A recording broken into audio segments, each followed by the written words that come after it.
we're going to be reading from the Bhagavatam, and the topic is very fascinating. It is, how can we end suffering? In fact, it's a topic that a lot of people have tried to deal with. Some of the greatest personalities that ever lived tried to deal with it, whether it was Buddha, and I think you might know his story of how he was destined, rather predicted by the astrologers, that he was going to become a very saintly person, and his father wanted to prevent him that from happening because he wanted his son to take over the kingdom and not be some, monk or something like that. And so he tried to keep him within the palace walls and not see any suffering. And when Buddha was older, he told his chariot driver to take him outside the palace walls. The chariot driver first refused, but then agreed. And when finally he saw someone sick, when he saw someone dying, when he saw someone who was poor, he began to question, what is this? Why is there suffering in the world? Why do we suffer? And that caused him to leave his palace, all the luxuries and comforts of his home, to become a monk, to wander the streets, to live in extreme circumstances, to really face suffering and to learn how to transcend it. You'll see the same thing happening with Christ, and ultimately in his, what is called the ultimate blood sacrifice, where he's hung on the cross, and people say that he died to bring salvation. What is salvation? It is to end suffering. It is that we may no longer suffer, and that we may find eternal peace and in the abode of God. So, and Krishna says the same thing in the Bhagavad Gita, which was actually thousands of years before either Buddha or Christ. And he was saying, just surrender unto me, and I will free you from all your karmic reactions, right? And bring you back to me. Give you moksha, liberation from this world, liberation from the cycle of birth and death, liberation from suffering. So, this has been said. But the problem I have with all of these is, how do we get free of suffering now? You can tell me about a future, sure, that's lovely, and I'm willing to buy into all of that, but how about now? I need to get free of suffering now, here. So let's take a look at what are the kinds of suffering that are there in this world. And today's topic is going to be hard-hitting. It's going to be very unpalatable, if I could use that word. It's going to be very uncomfortable, because it's going to talk about things that we don't like to talk about. We like to live in a sort of world of make-believe where everything's wonderful. You ask somebody on the street, how are you doing today? And they'll say, oh, I'm great. How are you? And that's kind of the refrain. It's what everybody says to everybody, and we just take it as normal. But the reality is, we're not great. The reality is, we're having a hard time. We're struggling. And if everybody said the truth to everybody, we'd get pretty down. So we put on this mask and we pretend. And then we have, of course, Facebook, and we have Instagram, and all these lovely ways in which to show everyone that we're doing great. But are we? Are we really? Yeah, I don't agree. I don't think we are. We're faced with a number of things, and they start at birth. And today's session, we're going to really talk about the birth pangs that the baby goes through in the womb. Then we talk about disease and what happens there. We all get sick, whether it's recent COVID-19 or whether it's any other kind of sickness that you might have. It creeps up on you. And then you realize suddenly, oh my God, things aren't as hunky-dory, as great as they used to, as I thought they were. And of course, there's ultimately death. Every so often our loved ones die, or somebody leaves us, for that matter, in a relationship or a friendship or something. And it's heartbreaking. It's heartbreaking to lose your loved ones. And then, of course, we struggle to work and earn money and have wealth. And sometimes that wealth gets wiped out. Perhaps the economy crashes. Perhaps there's different setbacks in your business. Perhaps you lose your job. All of that is suffering. And then, of course, there's people living who are homeless, living out on the street, and they're going through suffering as well. And some people think that, oh, old age is suffering, but no, youth is suffering as well. Even young people, even in their teens, are known to have committed suicide and killed themselves. So why is there suffering amongst the youth? Yeah, because they don't have a sense of direction. They don't know quite where they're going. Nothing makes sense to them. They feel life is futile. In many cases, some have got hope, some don't. Some have been bullied, some are going through parental abuse. There's all kinds of stuff that goes on behind closed doors. And then there's beauty, and we think, oh, the person who's beautiful's got their life made for them, or no, they don't. They're always struggling. They always think, oh, this is not okay, and that is not okay, and I need to fix this, and I need to fix that. And the average person thinks they're average, and the obese person thinks, oh my God, I'll never be, so I might as well eat as much as I can. I'm just saying, we all go through our own version of it. Every single one of us. So do not be fooled by the idea that somebody else has it better than you do. The rich person suffers, the poor person suffers. It's a different kind of suffering. The unemployed person suffers, but the employed person suffers too. There is not a single one of us that doesn't suffer. And the strange thing is, we go around thinking that, well, it's only me. Others are having a good time. That's just the portrayal, the mask. Please, please, please don't be fooled by it.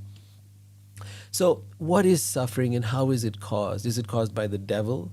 Is it caused by bad karma? Is it caused by bad luck? Or sheer accident, depending on what you believe in?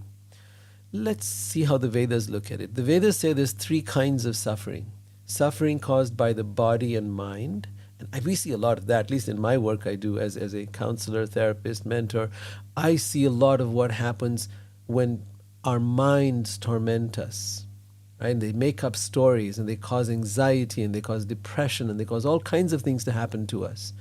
So yes, our mind causes a great deal of suffering. In fact, daily it's chattering, and it's criticizing us and putting us down. Daily. And then, of course, a lot of that filters down into the body, and then the body suffers. And then there's suffering caused by others. Other people saying things or doing things, or we imagining them saying things, or we imagining them, what they meant, or whatever else, how our mind makes things up. That's a combination of the mind and the incidents of the world. And then, of course, there's sufferings caused by nature. Sometimes it's too hot, sometimes it's too cold, sometimes there's an earthquake or tornado, flash floods or fires or whatever else. And yeah, our houses burn down, our cars get washed away, and now they tell us of climate change and all kinds of other things that are likely to happen, and sufferings happening constantly. But what really is suffering? I would say that when things don't go the way we want them to, then we suffer. Or when things don't go the way we think they should. But notice the key operative word here, think. We think that things should be a certain way. We want things to be a certain way. Whatever that way might be. It might be that you want the weather to be nice. You want to be healthy. And you say, well, that's a reasonable want. It's a reasonable need. It's a reasonable thing to have. But whatever it is, you want people to be nice to you. You want people to be kind and loving, but they're not, right? And so you're like, wait a minute, this is not right. Now you suffer because you're trying to control the world. You're trying to control how things should and should not be, whether it's your inner world or your outer world. And you suffer. So let's go even deeper. Why is there suffering? Did God put us here to suffer? Is it possible that suffering is something we create? There's different theories about all these things, by the way. So some people say God put us here to suffer. Others say that suffering is something we create, right? That everything is a result of our beliefs and of our thoughts. But the reality is there in front of us. We've done a lot in this world. We've made a lot of material progress. And yet, despite all of that, suffering hasn't ended. We've been able to cure disease, but disease hasn't ended. We've been able to create wonderful, comfortable situations, such as air conditioning and houses and wonderful ways in which to live and transport ourselves. But people die on the road, and houses collapse, and things happen that cause suffering. A water pipe bursts. That happened to me recently. But things happen and they cause suffering. We fall in love with someone and we hope that we will live happily ever after, and we get married. But does suffering end? No, now you're fighting. Now all kinds of other things have come up, and we have children and we think now we'll be happy. And The children cause suffering. They wake up in the middle of the night when they're babies, and they wake us up, don't let us sleep. And then when they become teenagers, again, they cause us sleepless nights. And there's all kinds of stuff that we go through because we're worried about them. And if that wasn't enough, we have to figure out a way. So we're constantly battling, trying to find ways in which to overcome suffering. How do we figure out a way? We have to figure out, I use this one model that I found very interesting, that there are 3 ways in which we learn. The first is we learn through instruction or information. So somebody tells us some good advice and we listen to it and we do what they said. Of course, that's pretty rare. Most people don't follow good advice. The second is we observe things. We observe what happens to others, that they suffered because of whatever reason, and so maybe I shouldn't do that, right? That might be an intelligent move there. I would say the first one's the most intelligent move, that you took the advice, you took the good information, you didn't want to go through the process yourself. Maybe you also did some observation and observed others and said, this is true. And the final way, which most people choose to do, is experience. And in experience, what happens is, I need to go through the suffering to know what it feels like. I need to go through whatever that is, whether it's abuse or any other kind of thing. And now I will know. And now I can share my experience with you. And now I can tell you. Sure, that's a way to do it too. But you've had to then experience it the hard way. You've had to go through it. And, sure, it'll help you empathize with others. But is it necessarily the best way to learn? I mean, do we really have to get beaten over the head and suffer before we can say, hey, this is not a good way to go? I shouldn't become an alcoholic, or I shouldn't become a drug addict. But, I had to go through it so that I could figure out I shouldn't. But I could have figured out I shouldn't to the start, right?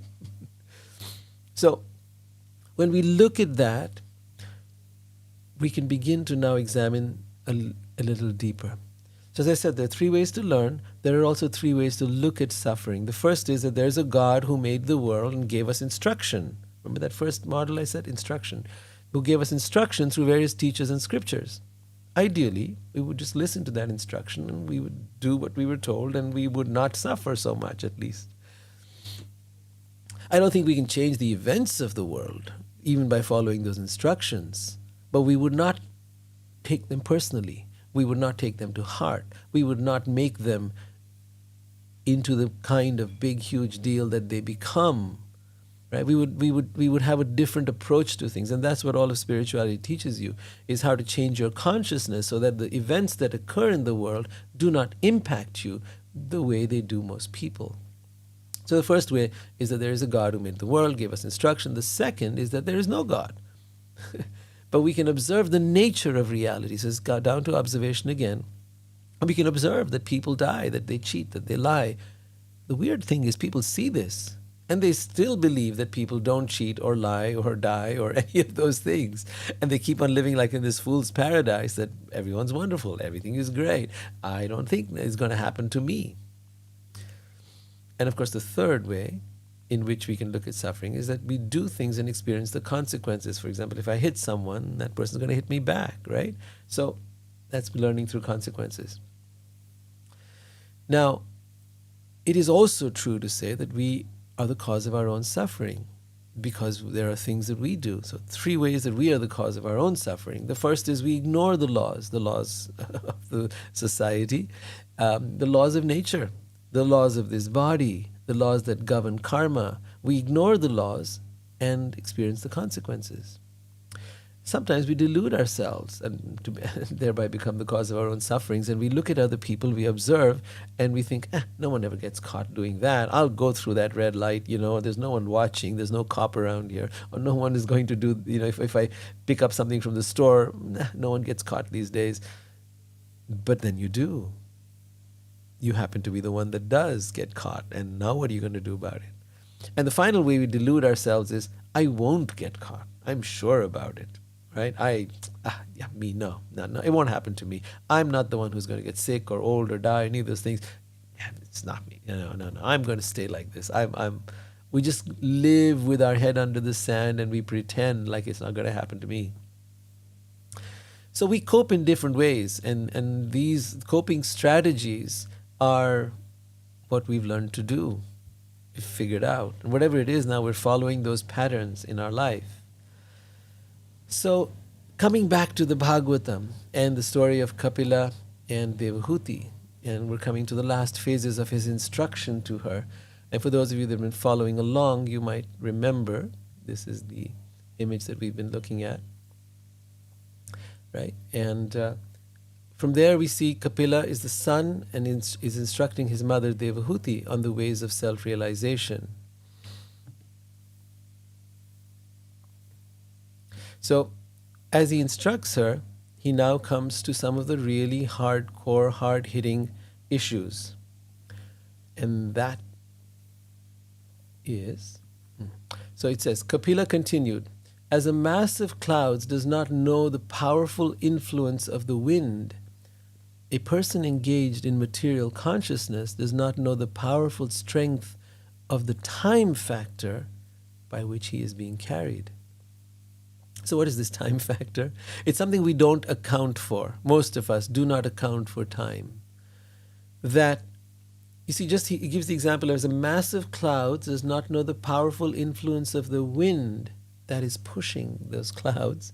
A person engaged in material consciousness does not know the powerful strength of the time factor by which he is being carried. So, for example, there is a time when a person rises in life, let's say, becomes very successful, makes a lot of money, becomes famous, and then the tide turns.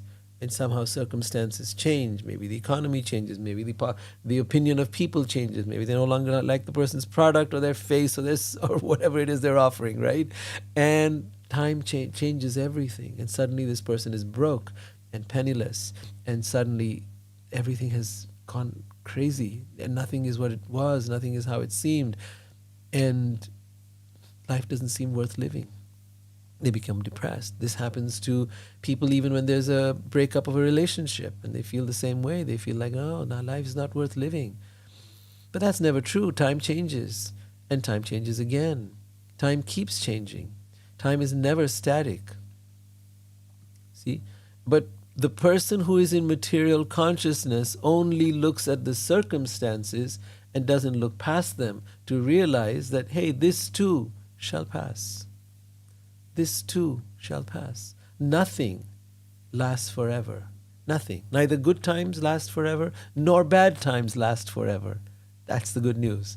All of it changes and changes again and changes again. Then Kapila continues, whatever is produced by the materialist with great pain and labor for so-called happiness, the supreme, as Kala or time, destroys. And for this reason, the conditioned soul laments. Now, does God destroy things? No. God is not personally involved with anything, neither the good nor the bad. Right? God neither gives you good things nor takes away bad things. Some people say, oh, God, this person died and God took this person back to be an angel. No, please. God is not involved in your day-to-day affairs. God is not running the show. God is not controlling everything. God has a system and people managing the system, and the system is automated. You cannot have 7 billion human, or 8 billion now, human beings on this planet and be running and micromanaging everybody's life. That's insane. God would be insane, and perhaps maybe that's what people think. God's insane and doing crazy things in the world, but no. If you are the highest form of intelligence in the world, and if even small, petty little humans learn to automate the world, you as the supreme intelligence would have automated things. It's only common sense. Everything, as you see, even the waves of the ocean are automated. They come up to a certain point and then they go back. The sun, the moon, the stars, everything is in a predictable orbit. It's automated. The seasons, everything is until we disrupt that system, then that's a different story. But otherwise, everything has been put in motion to work a certain way. The entire ecosystem of this earth works because it's been automated. So time is one of those factors that we don't consider. And what he's saying here is that the Supreme or God is present in everything, in every atom of the creation, right? So it's present in the heat and the cold, in the tornado and the good weather, in everything that happens, right? In everything that happens in your entire body and in the entire world. This energy that is the building block of the universe is present. God is present not only as a being, but as an energy and in everyone's heart. So, everywhere you can't escape God. Even if you don't believe, it doesn't matter. Your believing or not believing doesn't make a difference. It's like saying, I don't believe in the IRS, so I'm not going to pay my taxes. Hello. You don't have to believe in the IRS or whatever else is the taxation body that takes your money. They'll come and get it anyway. So whatever is produced by the materialist with great pain and labor for so-called happiness, and note the words here, so-called happiness, because they think they're going to be happy by producing all these things, by acquiring all these things, but they're not. Time destroys, and for this the conditioned soul laments. The misguided materialist does not know that the body is impermanent and that the attractions of home, land, and wealth, which are in relationship to the body, are also temporary. Out of ignorance, one thinks that everything is permanent. The living entity, in whatever species of life it appears, finds a particular type of satisfaction in that species and is never averse to being situated in such a condition. So it's really interesting to see that we find ourselves in various situations. I mean, you could be living in the desert, or someplace near it, and you will not be averse to living there. You will not even question, why am I here? Why am I not in some place which is beautiful? Right? Why am I not there? You could be born in a slum and you will accept that. This is where my lot in life is. So the living entity, in whatever species of life it appears, it could be an animal body or an insect body or a pig body or whatever it is. That living entity has come into that body and finds a particular type of satisfaction in that species. So it is said in one of the stories in the Vedas that the king of heaven, now see, heaven is not considered the same as the Christian idea of heaven, it's a heavenly planet. Just like, some countries have more heavenly situations, shall we say, better climate, better situations, better standard of living than other countries do. So you could say those are heavenly places. Similarly, there are planets that are considered to be far more pleasurable than the earth is. The earth has an equal amount of suffering and an equal amount of pleasure. That's what we get here. But in other planets, there is a greater level of enjoyment. Now, Indra, the king of heaven, right, now that I put that in context, once was cursed to take birth on earth as a pig. And so Indra, who had such opulence as a king, and that too of the heavenly planets, right, was now in his pig body. And as a pig, he had a pig wife and pig children and piglets and all of that stuff. And they enjoyed eating throwaway garbage by people and stool and what have you, and they enjoyed it. And the great sage Narad Muni came to visit and saw Indra in this terrible condition and said, Indra, you need to come back. You need to give up this pig body and come back. We need you. And Indra said, no, I'm enjoying this. I'm having a wonderful time. I have my pig family here. I have my wife. I have my babies. We're having a great time and we're having some wonderful meals. And look at that wonderful piece of stool that I can enjoy here. Look at that. It's so juicy. It's so delicious. The same living entity that is in the human body is also sometimes in an animal body and sometimes in an insect body and sometimes in a body which is from the heavenly planets where people live much longer durations of life and have much better circumstances. But either one of them, Krishna says, whether you go to the heavenly planets or live in some hellish condition, all of these are temporary. Krishna says that in the Bhagavad Gita. But one who returns to my abode never comes back to this world. So, anyway, the living entity, in whatever species of life it appears, finds a particular satisfaction in that species and is never averse to being situated in such a condition. Deluded by the covering influence of Maya, the illusory energy. So there's this energy that covers us, that makes us feel this is okay. somehow we're all right, we're good. Whether we're going through all kinds of suffering, but it makes us feel, oh, well, that's just how it is. And so the living entity, because of the influence of this illusion, right, we work hard day and night, and we never stop to question, why am I working so hard? Just to pay the bills, just to survive? And then if I survive, what happens? Well, then I die. Then I leave everything I worked for behind. I never question, what the heck's going on? Why am I so taken up by all of this? Why am I trying to accumulate all this? Why am I trying to do all of this? What am I trying to prove? We don't question it. That's Maya. That's illusion. We're living in the illusion, in the bubble. And some call that the matrix. So, whichever word you prefer to use. So the living entity feels little inclined to cast off its body, even when in a hellish condition, for he takes delight in hellish enjoyment. That's how incredible this Maya, this illusion is. Kapila then tells his mother, he says, it is sometimes said that we experience hell or heaven on this planet, for hellish conditions can be experienced right here and right now. And this to me is really the definition of hell. This, your mind. Your mind dwells either in hell or in heaven.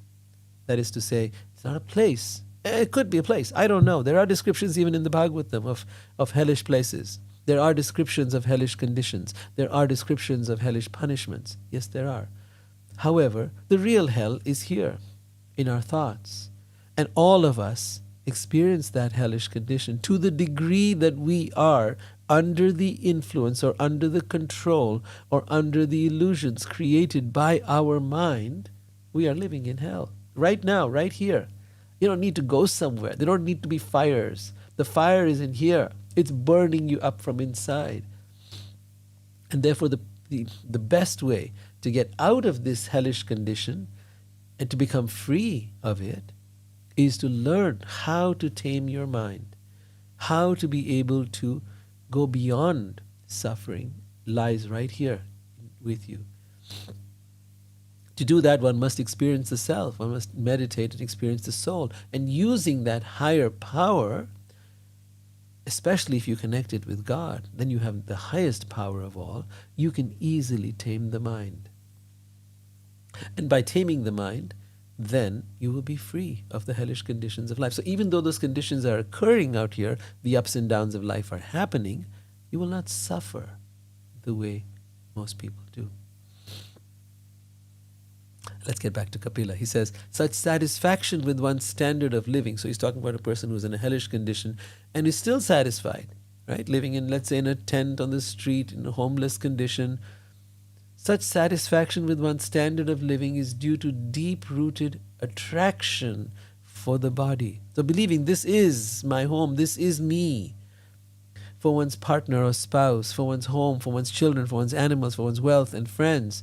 In such association, the conditioned soul thinks itself quite perfect.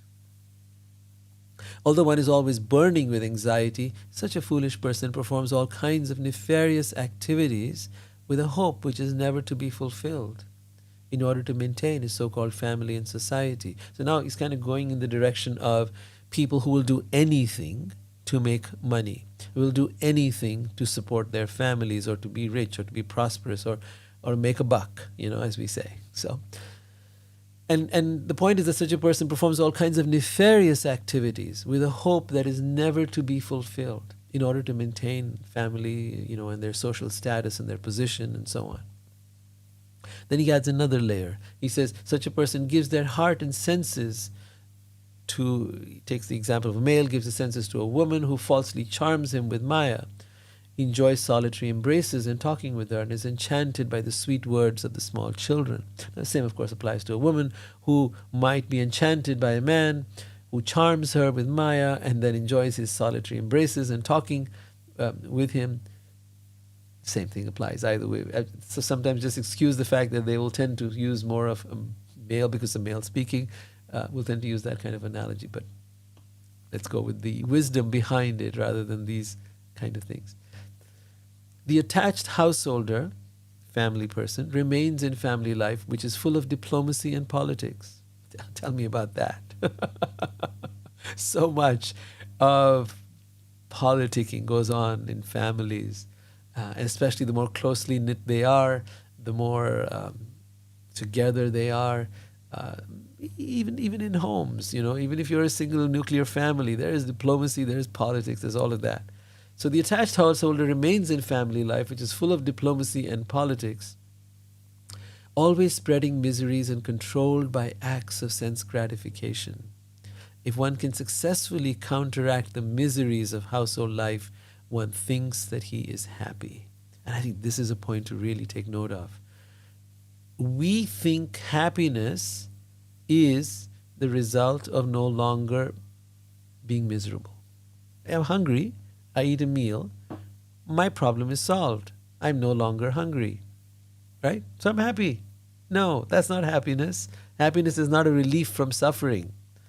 Happiness is a whole other thing. It has nothing to do with suffering. A relief from suffering, that is a conditional way of looking at things. I'm alone, now I'm with somebody, I'm happy. No, you're not. You're just glad you're not alone. And the fact that you're with somebody makes you feel nice. That's lovely. But real happiness does not have any cause, and it does not have any conditions. He continues, such a person secures money by committing violence here and there. Now, violence doesn't mean they're necessarily part of the mafia and killing people.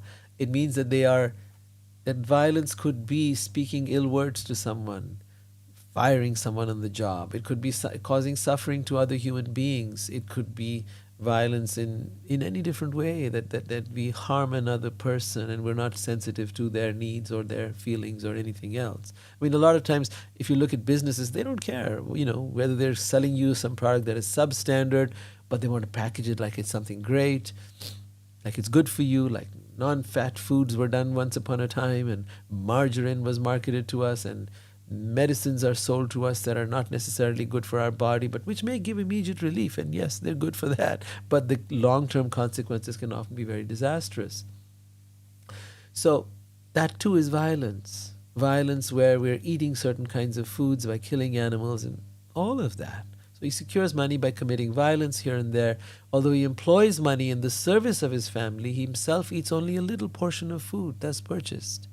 Right? You're producing all this money to feed your entire family, but you yourself can only eat so much. There's a limit to what you can eat.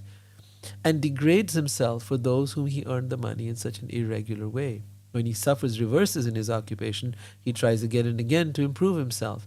And when he is baffled in all attempts and is ruined, he accepts money from others because of excessive greed. So this is talking about loans and things like that. Thus, the unfortunate person, unsuccessful in maintaining his family members, is bereft of all beauty. So now that glow in that person's face is gone, that joy is gone, that sense of aliveness is gone, right? In the process of trying to maintain one's family. And I'm not saying one shouldn't do that, but one should understand the deeper meaning of what he's trying to say here, is that this is what we devote our life to instead of our spirituality. He's trying to point out the extreme version of how we can get sucked into this world and how we can get completely waylaid from our path, which is really to find ourselves, to find God, to find the real happiness that we deserve. So he says, such an unfortunate person, unsuccessful in maintaining his family members, becomes bereft of all beauty. He always thinks of his failure, grieving very deeply. Seeing him unable to support them, his wife and others do not treat him with the same respect as before, even as miserly farmers do not accord the same treatment to their old and worn-out oxen. The foolish family man does not become averse to family life, although he is maintained by those whom he once maintained. Deformed by the influence of old age, he prepares himself to meet ultimate death. Thus he remains at home just like a pet dog and eats whatever is negligently given to him. Afflicted with many illnesses such as indigestion and loss of appetite, he eats only very small morsels of food and becomes an invalid who cannot work anymore. Now you might say, this is all so negative. You might say, this is depressing. This is looking at the worst side of life and magnifying it. What Kapila is doing here is a wake-up call. yes, he's painting the worst picture. Yes, he is showing you the worst examples of society and humanity. But he's also showing us what we're capable of, because we are all capable of anything, of doing good things, of doing bad things, of, depending on circumstances, doing whatever it takes. The point is, to what end? And that's where he's trying to lead us. He's trying to show us through an extreme vision that this is where we're headed. This is what we're capable of. And this is what we need to avoid. Learn the lesson by drilling it home so that one doesn't go this way and chooses a better path of life. So sometimes we've got to go down a certain rabbit hole. Sometimes we've got to go down a certain extreme situation to understand where the road we're headed on leads. And do we really want to keep going there? So he continues with that idea in mind.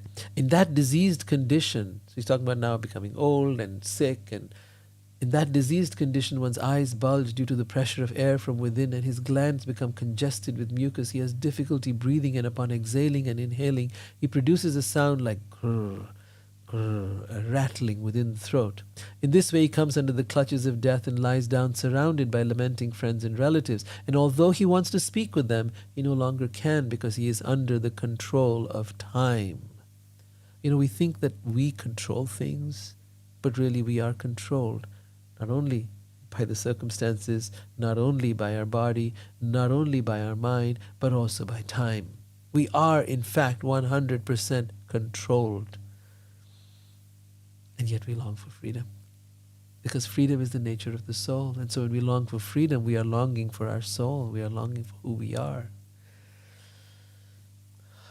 Kapila then comes to the end of this person's life, and he says, thus the man who engaged with uncontrolled senses in maintaining a family dies in great grief, seeing his relatives crying. He dies most pathetically in great pain and without consciousness. After leaving this body, the person who maintained himself and his family members by karmic activities, sinful activities, suffers a hellish life, and his relatives suffer also. After quitting the present body, he goes alone to the darkest regions known as Andhatamisra. The money he acquired by envying other living entities is a ticket that takes him there, the darkest regions of suffering. Because there is suffering not only in this world, but there is also suffering that he experiences outside of this body. Now, the Vedas don't talk about a hell that is forever. But if someone's been really, really obnoxious and hurtful to others, and has been really, a tyrant in their life, maybe killing, murdering, exploiting, taking advantage of, abusing others, then yes, there are some kind of punishments that are awarded to such a person, but they're not forever. Everybody gets a chance, and everybody gets another chance and another chance. So they do go through suffering after death as well. And then they get a chance to remedy and rectify themselves. So he's saying the money that the person acquired by envying other living entities is the ticket that takes him to that place of suffering after death. After going through various miserable, hellish conditions, and then that person has to go through the lowest forms of animal life, because he didn't use the human life properly. He goes through various forms of animal life and insect life. And then when he's purged of all his karmic sins, he's reborn again as a human being on this earth. In fact, it is said that there are 8,400,000 species of creatures, different kinds of creatures. And out of those, to become a human is the highest, most evolved state. But the human life is meant for being able to inquire about oneself, about the nature of reality, about God. And if it is not used for that purpose, then we gradually go back into the other species of life. If to eat, drink, and be merry is what you think life is all about, well, then you can probably do that better in an animal species. You can probably do that better as a pig, or you can probably do that better as some other creature, a tiger, a lion, or a jackal or something else. You don't need to be a human for that. You can have all the meat you want. You can have all the, food and pleasure that you want and sex that you want, maybe as a rabbit or as some other creature like that. So if this wasn't enough, if you didn't get enough of a dose of the suffering of this world, Kapila now turns to the birth trauma. And he starts to talk about what it is to be, to go through that birth trauma as a human being. Now, human beings, of course, spend the maximum amount of time in the womb. And also the maximum amount of time in the, being raised by their parents. It takes forever. Unlike animals, which pretty much come out of the womb and start walking. I've seen cows give birth, and pretty much soon after the baby is born, it starts walking. And the same applies to most other animals, right? Dogs, cats, but not humans. Not humans. The baby cannot walk, and it takes many years. It takes almost a year before it can walk, maybe more sometimes, but it takes a while. So now he's going to talk about the birth trauma, and again, keep in mind this layering effect is really a wake-up call. Okay, please understand the intention here. The intention is to wake us up, and sometimes to wake us up, we don't get it through the experience of life. We don't get it by observing others. Sometimes we need someone to focus us deeply into what the heck are you doing? Why aren't you waking up? Why aren't you taking this seriously? Take a deep look at what you don't want to look at. That's what this moment is about. So Bhagavan Kapila says, under the supervision of God and according to its karma, again, God is not personally doing anything, but under the supervision, overall, like you could say the supervision of the CEO of the company, the CEO doesn't do everything, but yeah, basically the buck stops there, as they say. Under the supervision of God and according to its karma, the living entity, the soul, is made to enter into the womb of a woman through the particle of male semen to assume a particular type of body. On the first night, the sperm and ovum mix. By the way, just notice right now the degree of detail in which this is being described. You would think that people at that time, which is more than 5,000 years ago, 5,000 years ago is when the Vedas were actually recorded, written by Vyas. But they were known for thousands of years prior to that. Some say even from the beginning of creation. So, and well, not some say, I'm sorry. The Vedas say they were first spoken from at the beginning of creation. When the earth was created, when all of this was first created, the instructions were given. And this was the instruction manual on how to live in this world. So back then, they're describing in detail what happens between the sperm and the egg. And they're doing it in such detail that only now we, with our microscopes, have been able to kind of see for ourselves what's happening. But they were describing it back then. All right, so he says, on the first night, the sperm and the ovum mix. Now remember, thousands of years ago, there was no microscopes. There was no way to know these things. But he says it here, the sperm and the ovum mix. And on the fifth night, the mixture ferments into a bubble. And on the 10th night, it develops into a form like a plum. And after that, it gradually turns into a lump of flesh or an egg. In the course of a month, a head is formed. And at the end of 2 months, the hands, feet, and limbs take shape. By the end of 3 months, the nails, fingers, toes, body hair, bones, and skin appear, as do the organs of generation and the other apertures in the body, namely the eyes, nostril, ears, mouth, and anus. Within 4 months, and from the date of conception, the 7 essential ingredients of the body, namely blood, flesh, fat, bone, marrow, and semen, come into existence. At the end of 5 months, hunger and thirst make themselves felt. And at the end of 6 months, the fetus enclosed by the amniotic fluid begins to move to the right in the case of male and to the left in the side of case of a female. This might be a way to know whether it's a boy or a girl without having to go through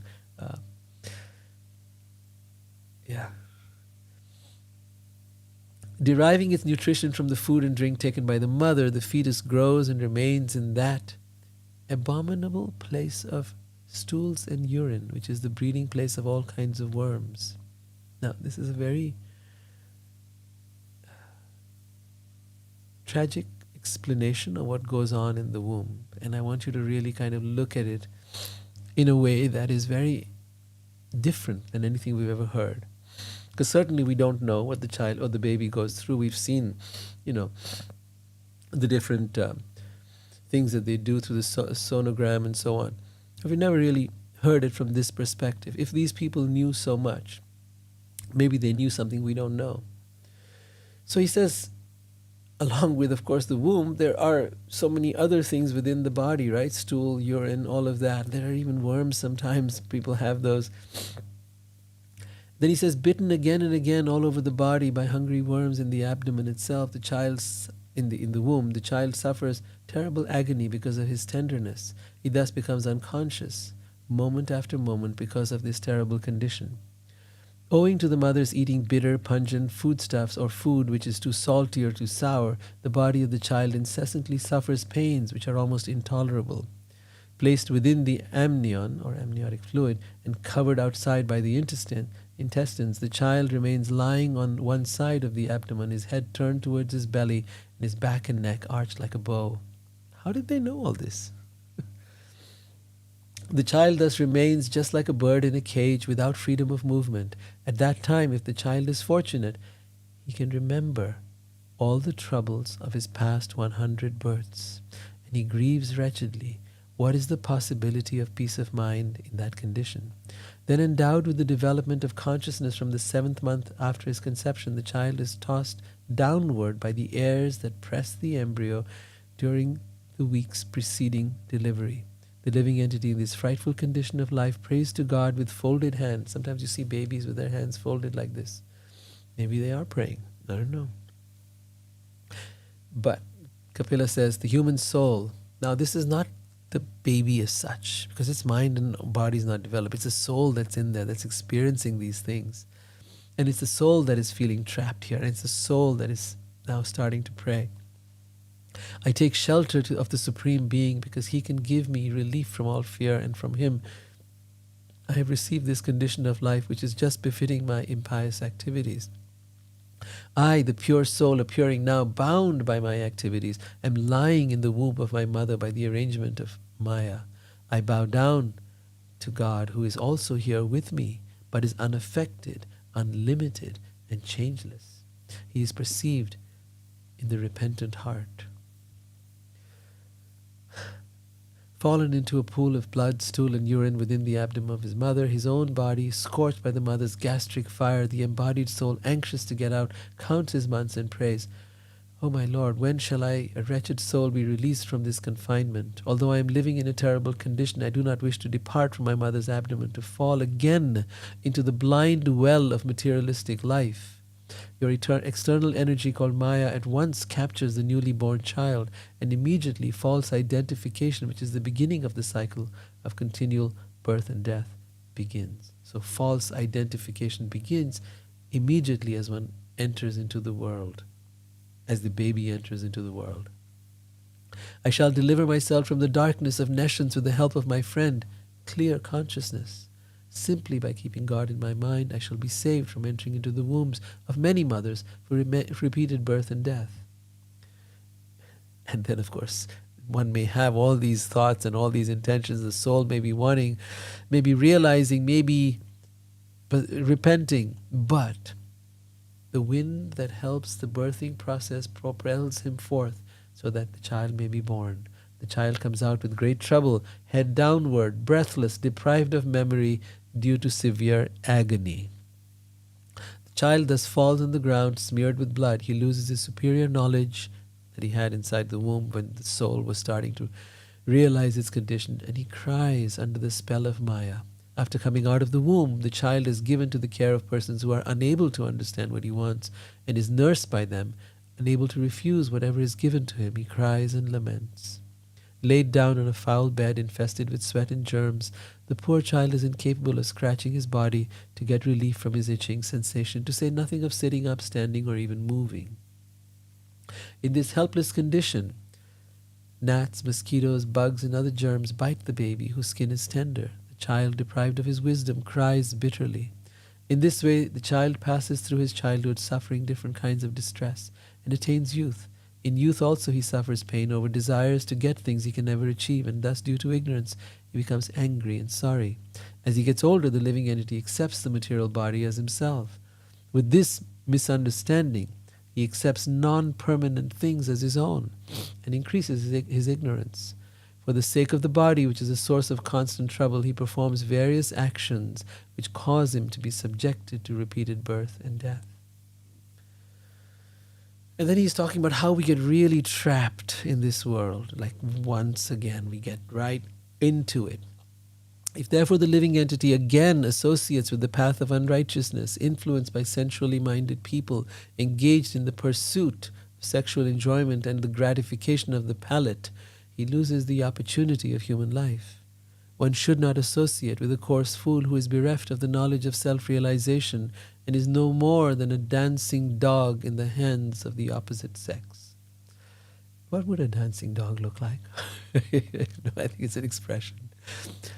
In such association, one becomes devoid of truthfulness, cleanliness, mercy, gravity, spiritual intelligence, shyness, austerity, fame, forgiveness, control of the mind, control of the senses, fortune, and all such opportunities. So these are all the qualities of spiritual growth and evolution. And one becomes devoid of them by wrong association. So he says, in such association, what kind of association? The association with people who are on the path of unrighteousness, or on the path of, sense enjoyment, or on the path of material gain, trying to accumulate as much as they can. In such association, one becomes devoid of truthfulness, cleanliness, mercy, gravity, spiritual intelligence, gravity meaning like more seriousness, shyness, austerity, fame, forgiveness, and control of the mind, control of the senses, fortune, and all such opportunities. So I think he lays out a really clear path, and he makes it clear that this is what we need to avoid. So the question really that is before us is this. And we've seen now a really extreme version of what suffering can look like.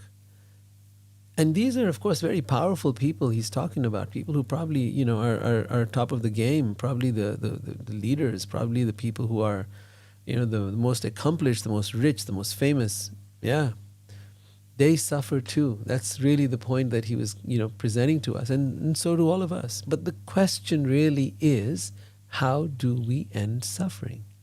And I'm going to present to you 3 solutions, 3 very powerful solutions.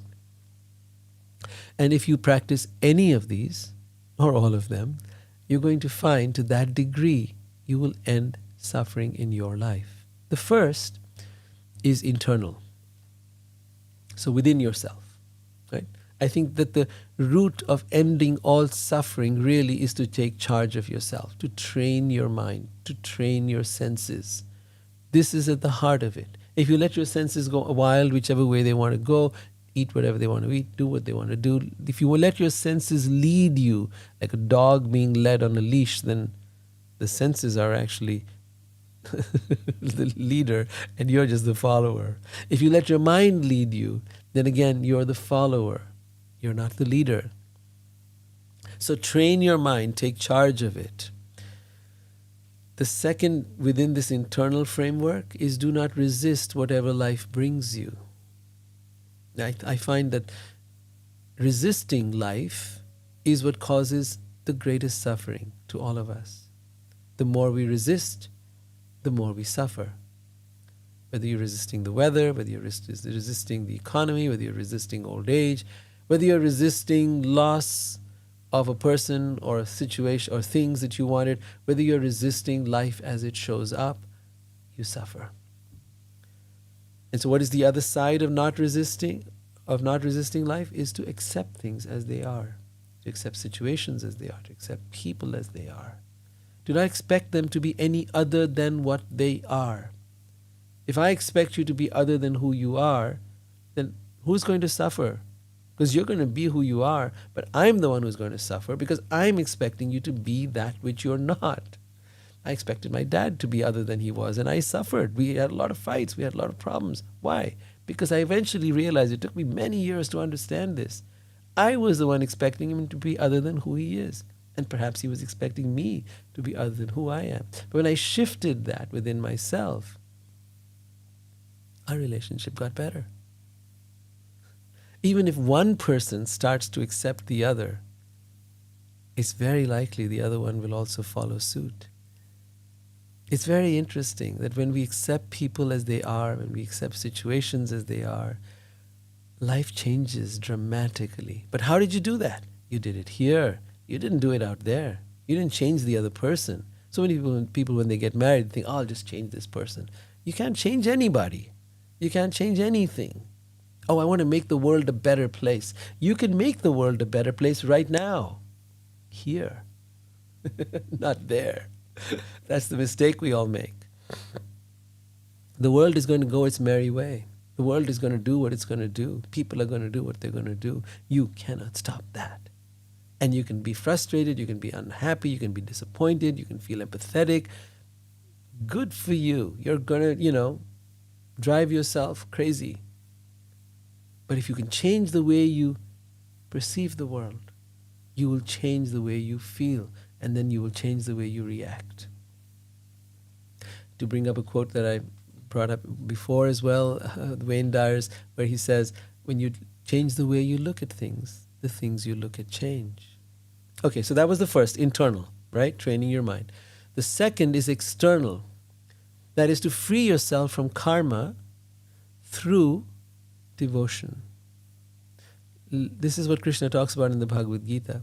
He says that whatever you do, do it as an offering unto God.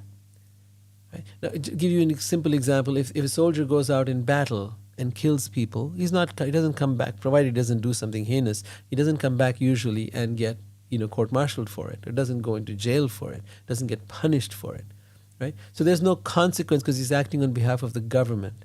When you do everything you do as an offering to God, whether it's raising your family, whether it's taking care of this body, or whether it is, doing your work, you do it as an act of devotion to God, saying to God, you've given me all of this, you've given me this body, you've given me this family, you've given me these beautiful people in my life, you've given me the ability to do this thing. Maybe you paint, maybe you write, maybe you, whatever it is you do, right? You've given me the ability to walk, to talk, to do these things, and I now want to use that in your service. So when you do it with that level of devotion, there is no karma anymore, nor will your ego be affected by it. So for example, I'm doing this YouTube channel thing, right? If I think, oh, I'm so great because I'm doing this now, it'll make my ego flare up. If my ego flares up, I'm going to get carried away and think I'm such an important person. But the truth is, I do this because this is my seva, this is my service to God. I see it as a way to serve God and to serve the community.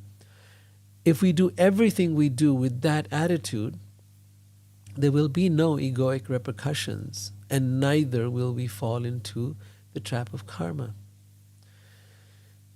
To free yourself from karma through respecting others, that's another way.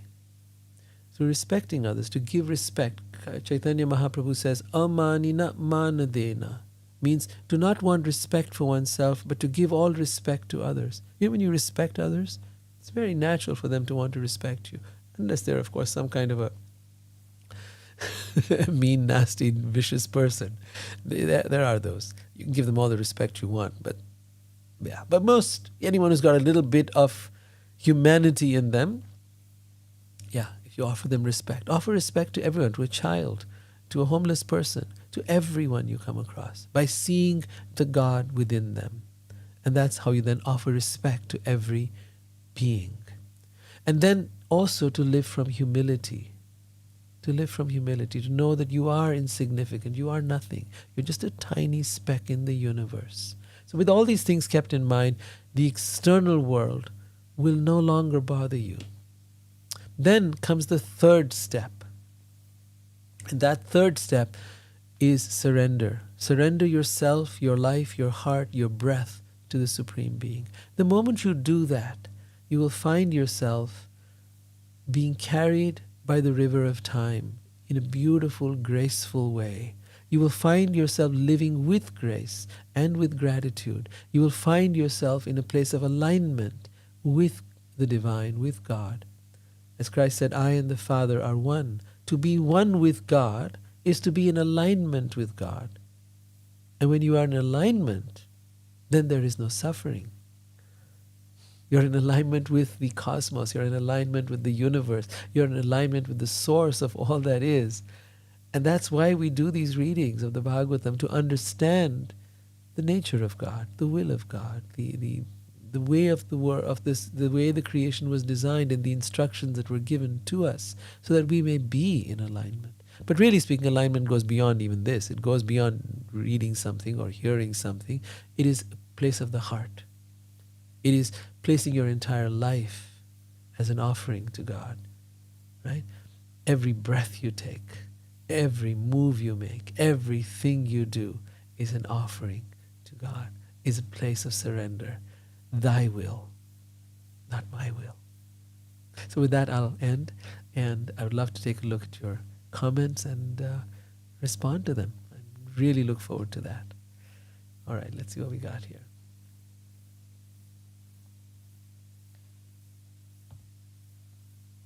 And if any of you would like to be here and add something to the speak, you're welcome to let me know you'd like to do that, and I'll bring you on.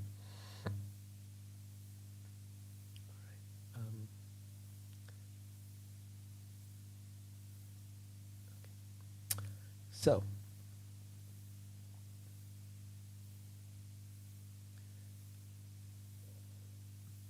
I'll just put it out on the screen so that you say.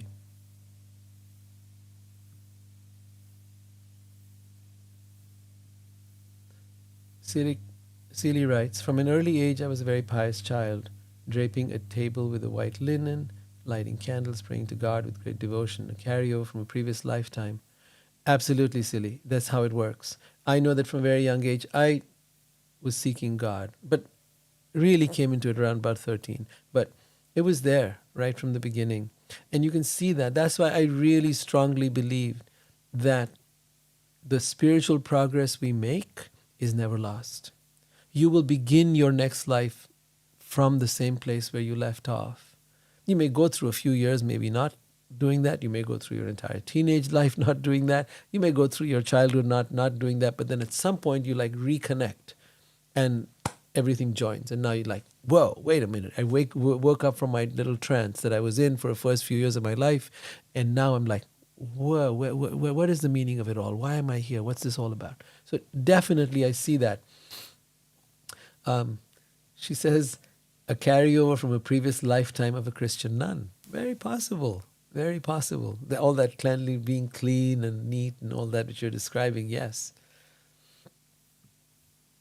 Then she says, there came a time when my soul questioned, do I repeat this in this life? I realized a choice had to be made and wanted to experience it all the time, and that I did. Such highs and much suffering along the way. Yeah, and the other part that I perhaps forgot to mention is that suffering, when it is turned into meaning, suddenly, develops value. We all suffer, but if we can take that suffering and turn it into something that is of meaning, if we can turn that pain into gain, if we can turn our suffering into something that uplifts us, then it has all been worth it.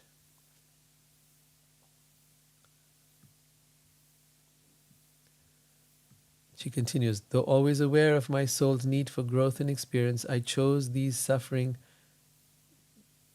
that comes with it. Yes, I have some regrets, wonderful experiences, and gained spiritual wisdom along the way. So yeah, this again, our soul, at a soul level, if we want to look at it, and this is what I found through the past life regressions that I've done with people, is that the soul is not attached to a particular circumstance. For the soul, poverty is no different than riches. For the soul, being healthy is no better than being sick. They're all circumstances designed to help us find who we are and and fulfill the purpose of human life. So all the what we call suffering is only an indicator of our resistance. Is only an indicator of what it is that we are not willing to look at or face or accept in life. But the moment we start looking at it and accepting it and facing it and dealing with it, the suffering vanishes. We have learned the lesson that was there. We have learned the skills, maybe the way of dealing with something, and now we have improved ourselves. It's not just improvement for the sake of improvement. It is improvement for the purpose, for the intention of becoming free from suffering altogether. Not just by inventing some new toy or some new gadget or some new technology, but ending suffering, period, once and for all.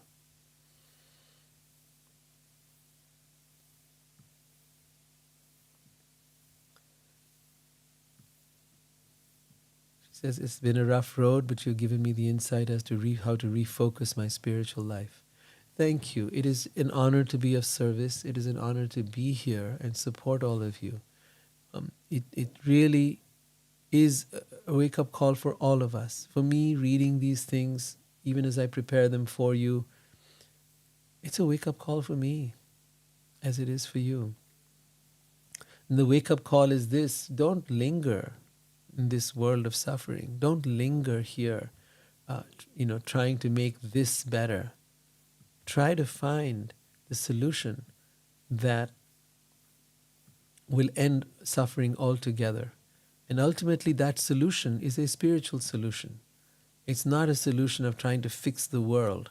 The world is described in the Bhagavad Gita as dukhalayam, a place of suffering. The kalayam, ashashvatam. Ashashvat means that which is temporary. So even the suffering of the world is temporary. There is suffering and there is enjoyment. There you go back and forth, suffering, enjoyment, suffering, enjoyment. You're sick, then you get well, then you get sick again, then you get well again.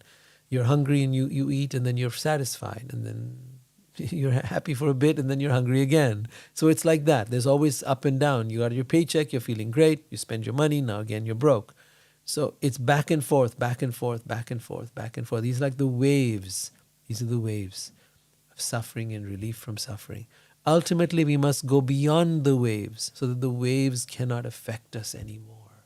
They'll be there, but they won't affect us. It's like going from being a little bottle being tossed in the ocean up and down, or a little dinghy, let's say, a little rubber inflatable boat in the water, to being on a cruise ship, let's say.